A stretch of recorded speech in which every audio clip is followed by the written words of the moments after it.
Good afternoon and welcome to another edition of Money Matters. My name is Dan White. I'm the President and Chief Executive Officer of Daniel A. White & Associates. We are a retirement and financial planning firm headquartered in Glen Mills, Pennsylvania. We have two satellite offices, one in Middletown, Delaware, and one down the beaches in Lewis, Delaware. And we work primarily with people that are retired or getting close to retirement, trying to figure out the whole income scheme, where the paychecks are going to come from, how to reduce their risk, legacy planning, you name it, soup to nuts, pretty much 55 to the end of your life. That's the kind of people we work with. And the big question that we're kind of hearing a lot in our office these days, if you're not aware of it, the Federal Reserve is meeting next week. And the big question is, what's the Fed going to do and how's that going to impact my money? Well, the market, as we speak, is hitting another new all-time high. It just seems to be oblivious to what's going on in the world. The market keeps going up, but I think the Fed is going to cut rates. They've been very resistant to Donald Trump.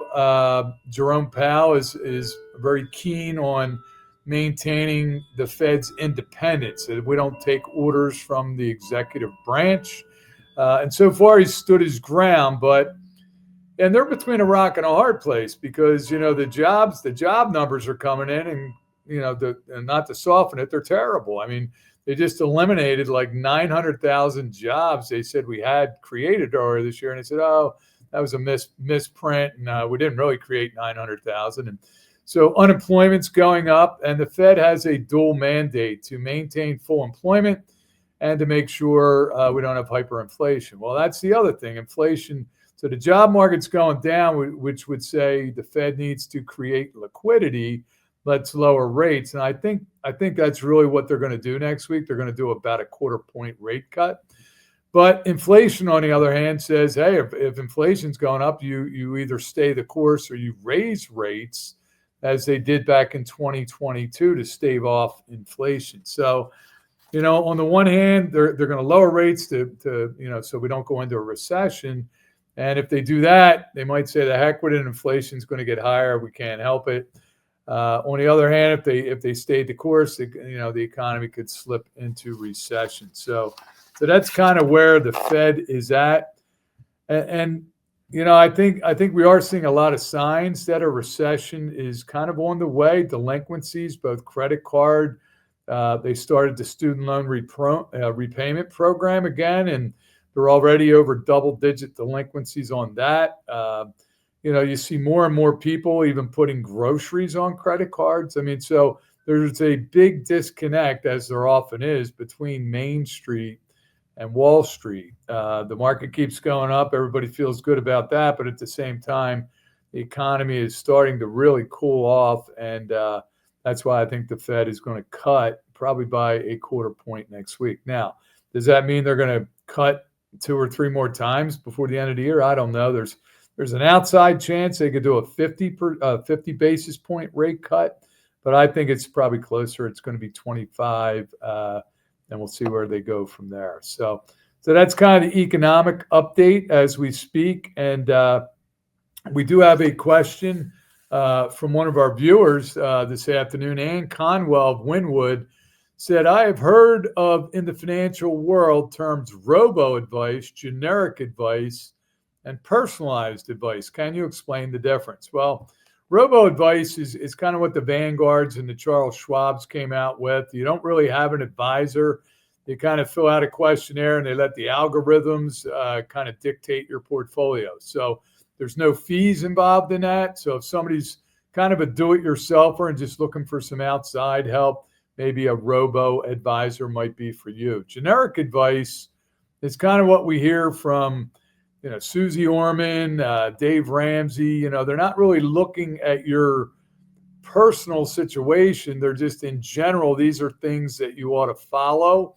Again, that's a little dangerous in itself. I mean, it makes good generally, but again, you have to look at a person's individual situation to see if it makes sense for them. And then you have personalized advice. And this is kind of what we do at our firm. Personalized advice is, let's sit down for an hour and a half, really get to know the person, what they're trying to accomplish from a tax standpoint, from a risk standpoint, and then you tailor a plan, an individual plan specific to that person's individual situation. So you go from being, generic, which is might work for the majority of the people, robo advice for the do-it-yourselfers, and then the personalized advice is when you're hiring a firm and you want them to manage your assets in a very tax efficient manner, set up the legacy planning and so forth per your instructions. So that's kind of the answer for Ann. Hopefully that helps you. And if you would like to ask us a question, here's how you can do it. You can have your questions answered on Money Matters. Please go to our website, money-matterstv.com. On our homepage, click on the banner on the right that says, Send us your questions. While you're on our website, you can find information about our host and guests, as well as show notes and links about this show and past shows. Money Matters is also available as a podcast on iTunes and Stitcher, so you can listen to Money Matters while you're on the go. That website address, again, is money, MONEY, -matters, MATTERS, TV.com.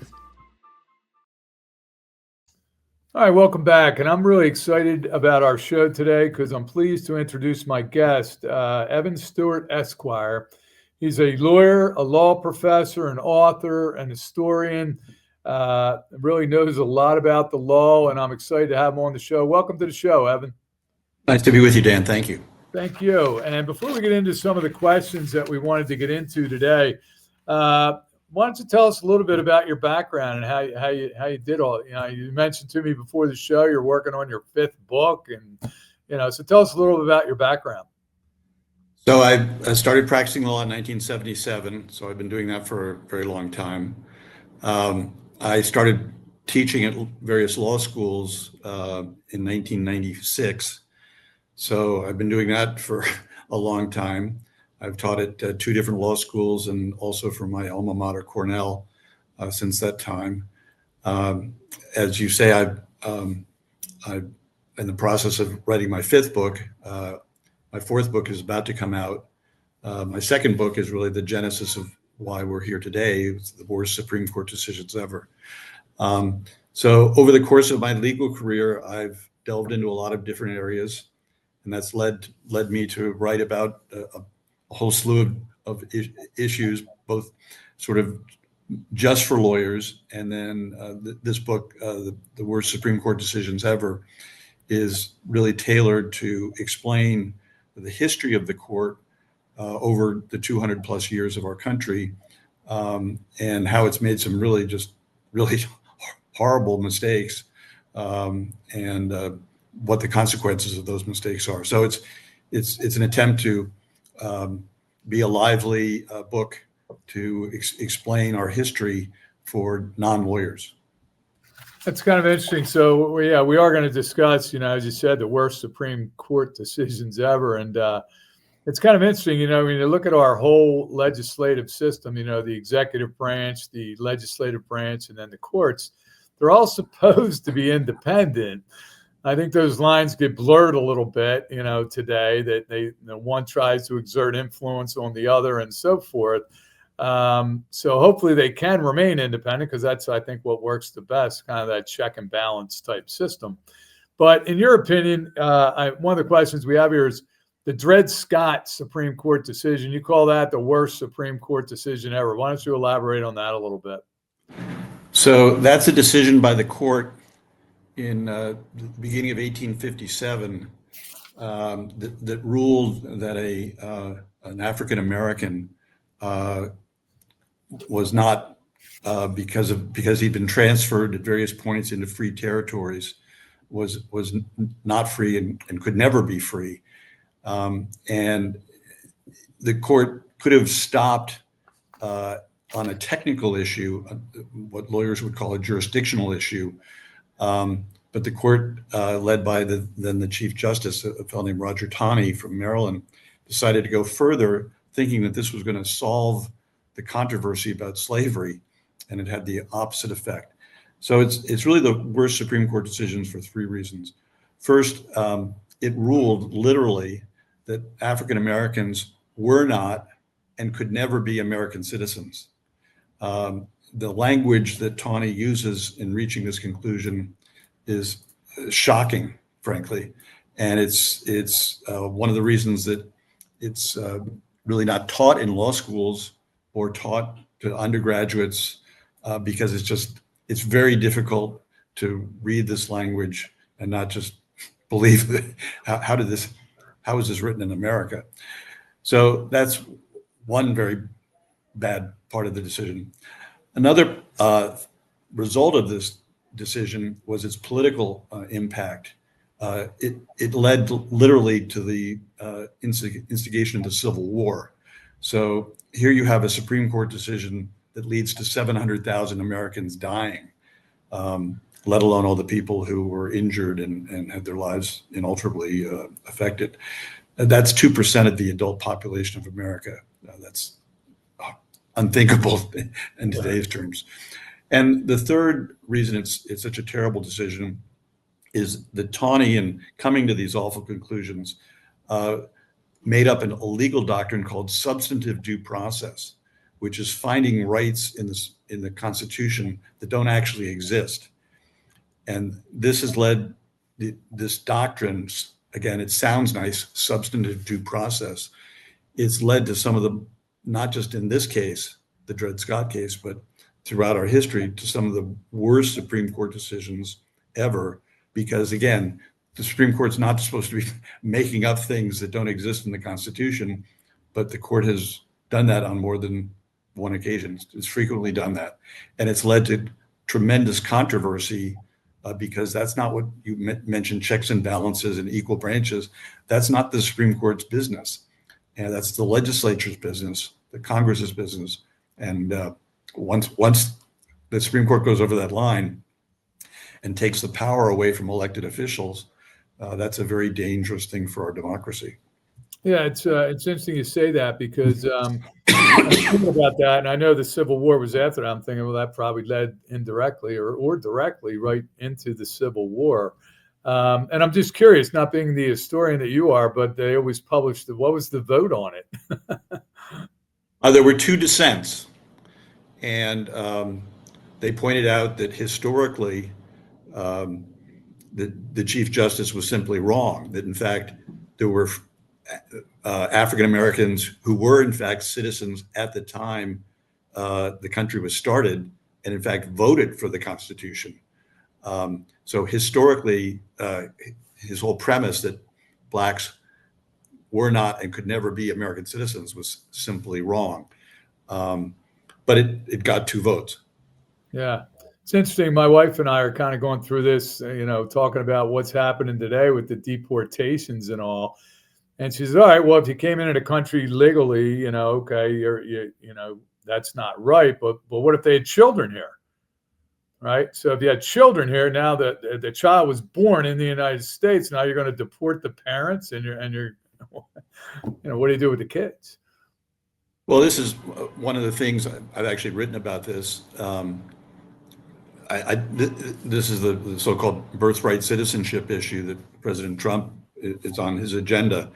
I don't think he's going to win that issue in the Supreme Court, because the 14th Amendment is pretty unambiguous on this point. And I think that's a bridge too far for this administration. They're just not going to win that, in my judgment. Yeah, yeah. So another thing you mentioned earlier was you said you consider John Marshall Harlan one of the greatest Supreme Court justices ever. What do you base that upon? So he's a man who, it takes a lot of courage to stand up against an army, an angry army or an angry mob that wants to go in one direction, and you're standing up, the only man to say, that's simply not right, you shouldn't do that. And so let me just give you, so he stood up in the face of some of these worst decisions, and was the one voice who history has proven was right, but it took a lot of courage and intellectual honesty for him to do it. So for example, Plessy v. Ferguson, in my judgment, the second worst decision in the Supreme Court, where the Supreme Court ruled 8-1 that separate but equal was constitutional. It was constitutional to create these sort of secondary citizenship rights for Black Americans if they were quote unquote equal. Well, of course, they weren't really equal, but that was the premise that was going on here. And Harlan, who at the time was the only Supreme Court justice who'd actually owned slaves, said that was just unconstitutional, that America is a country that is colorblind and the Constitution is colorblind. And once you start making these distinctions between Americans, that's as lawyers would say, a slippery slope, then we're going to start making other distinctions about other groups, and there's no place that stops. But he got one vote for that. Similarly, in a case called Lochner, where the Supreme Court, again, employing this doctrine, substantive due process, invalidated a New York state law that was designed to protect the well-being of workers. They said that was unconstitutional because they found a right in the Constitution called freedom to contract. And as Harlan said, there simply is no such right in the Constitution. And that's not the job of the Supreme Court, to be overturning the legislative decisions of the people. If that's what they decide, unless it's clearly violative of something you can point to in the Constitution, that just should not be the case. So I could go on in the insular cases, in the civil rights cases, in the first case interpreting the Sherman Act, which is the Antitrust Act passed by Congress in 1890. He was the only one who stood up in the face of these terrible decisions, which were very consequential. The civil rights cases invalidated the Civil Rights Act of 1875 and really led to these Jim Crow laws in the South, which existed for almost 100 years. Yeah. It just is. So these decisions have terrible consequences, but he was the one man who consistently stood up and said, no, that's not our role. This is not right. That's not what the Constitution says. You're inventing things because that's seemingly popular with current views, and that's not the court's role. So he's my particular hero because that takes a lot of courage. Yeah. And he showed it over and over and over again. A really great man. Seems to fly in the face of all men are created equal, that type of thing. But overall, you think the current Supreme Court is doing a pretty good job. Why don't you elaborate on that a little bit? So this is an area where if you only read certain publications, particularly in my home city of New York City, you would think that the Supreme Court is taking us over Niagara Falls or something, and we're headed for disaster. That is just simply not what the Supreme Court's doing at all. Again, going back to what you said at the beginning about checks and balances, that's really what particularly Chief Justice Roberts, his jurisprudence is really trying to realign the three branches of government into a more proper balance, which is what the Constitution calls for. So this so-called major question doctrine, which is a very important concept that the Supreme Court has been using to deal with a certain legislation and the so-called administrative state, the growth of these administrative agencies which have no oversight. What they're trying to do is say, you've got to go back, and the Congress just can't give unfettered discretion to do for the executive branch to these administrative agencies to do whatever they want to do. You may remember famously when the Health Care Act, the so-called Affordable Care Act, sort of a misnomer, went through Congress. Nancy Pelosi said of the 2,000 plus page bill, we had to pass it in order to know what's in it. Yeah, to read it. Yeah. Yeah, that's not what Congress is supposed to do. Congress is supposed to know what it's doing when it passes these laws. In my own lifetime, I remember when the civil rights bills were being passed under Lyndon Johnson, every single member of Congress knew what every single line, what every single colon, semicolon, indent, everything, they knew exactly what was in each of those bills. And that's the sort of rebalancing that Chief Justice Roberts is trying to do, and it's very misunderstood because of the way the people have viewed the politics of the court, which is, if you've seen Amy Coney Barrett's book, which just came out, that's not as she said, that's not the job of the court. The job is the 9 justices are not supposed to be making political judgments. That's not their job. That's not their pay grade. And we get into very murky, dangerous waters when they think that is their job. So a more restrained judiciary, putting more restraints on the administrative state, saying Congress has to do a better job. And it's not just enough for Congress to say it's too hard to legislate. We're too divided. It's too messy. It's too this, that, and the other thing. Well, that's what we elect these people to do.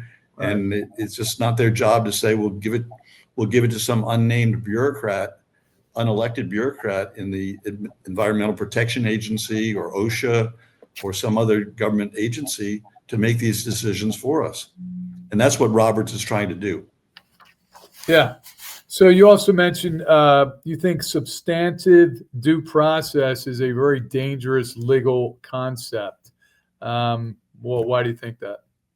So, as I mentioned before, it's where the court is finding things in the Constitution that don't exist.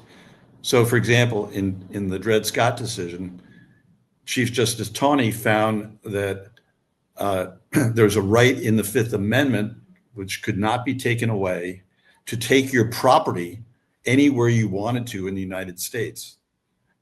By that, he meant Southerners could take their property, i.e. their slaves, into any part of the country, including the territories, which Congress had earlier said there could not be slavery in the territories.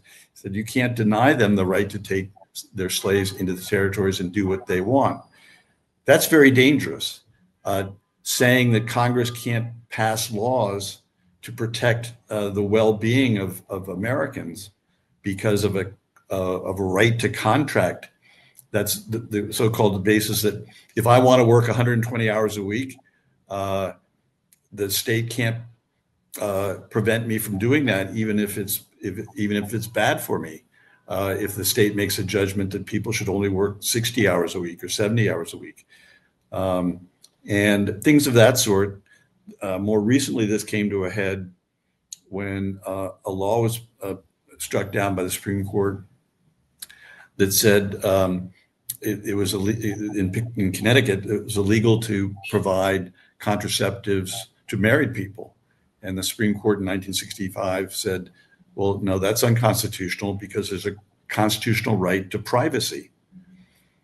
Well, there isn't a constitutional right to privacy.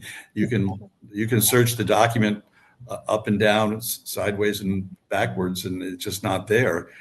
But this was a direct precursor to Roe v. Wade. And that led to 50 years of the country being more divided about almost any social issue I can remember. Yeah. And what the Supreme Court did in Dobbs, again, very, very misunderstood, was not saying there isn't a right to abortion. That's not what they said. They said there's not a constitutional right to an abortion. That's not our business to make that determination. That's the determination to be made by state legislatures. And we've seen the aftermath of the Dobbs decision, where there's been much more protection for abortion rights than anyone could ever predicted. It's become a much more powerful political weapon, mostly for the Democrats in elections. And so that's the democratic process working as it should. Let's go back a couple of years now to another case, the Bush versus Gore case. And you think the Supreme Court reached the right result in this case as well? I do. This is, again, something that's very misunderstood. I spent a chapter on this in my book. What happened there is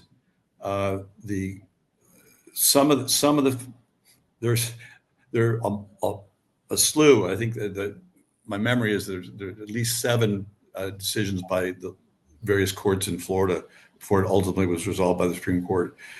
But what some of these courts in Florida did was to change the law of Florida after the election.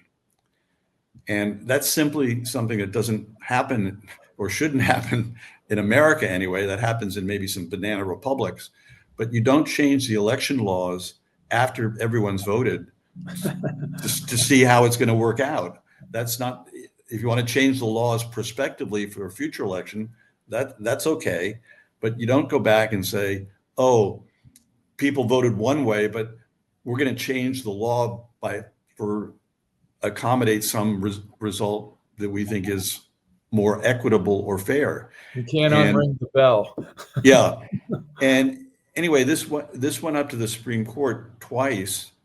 And the first time it was sent back to the Florida courts with a pretty clear signal, I think, by anyone, obviously not by the Florida Supreme Court, at least the majority. It was a 4-3 ultimate decision by this. So the 4 judges on the Florida Supreme Court didn't quite get the message. And the minority on the Florida Supreme Court said, you're going to be really sorry when you see what the Supreme Court says on this mess that you've just decided. Anyway, what the Supreme Court really did has been, on the second decision, very misunderstood again. If you only read certain publications in my city, you'd think it was only a 5-4 decision. That's simply not true. There are 2 decisions by the court. One is a 7-2 decision, which was a decision that said what Florida was doing in counting votes violated the Constitution. Okay, so it wasn't just the quote conservatives, however you use that term. I myself don't use that term, but that's widely how people often talk about the liberal side of the court or the conservative. Anyway, that included 2 very quote liberal justices voting with 5 other justices saying what was going on in Florida was simply unconstitutional. Then there was a second decision by the court that said by a 5-4 decision, time has run out to count whatever votes by whatever standards that could be imposed, and no one has a standard now that is uniform, because Florida had said to the Supreme Court, finally, after the Supreme Court asked them this question, whether they wanted to take account of what's called the safe harbor. Now, again, people don't understand this, but there's a process for how votes are counted by the Electoral College. And that has to be done by a certain date before the Electoral College, or the Electoral College will not even count the votes of that state. It was a crazy time, and I wish we had more time today because I've got a lot of other questions. But I really want to thank you, Evan, for being on the program. I've learned a lot, and like I said, I could do this for another hour or so. But we have to wrap it up. Our guest next week is Diego Kapeluznik with Roxbury Wealth Advisors. He'll be our guest on next week's show. So I want to thank everybody for joining us on Money Matters today, and stay tuned next week for another great program. Have a great day.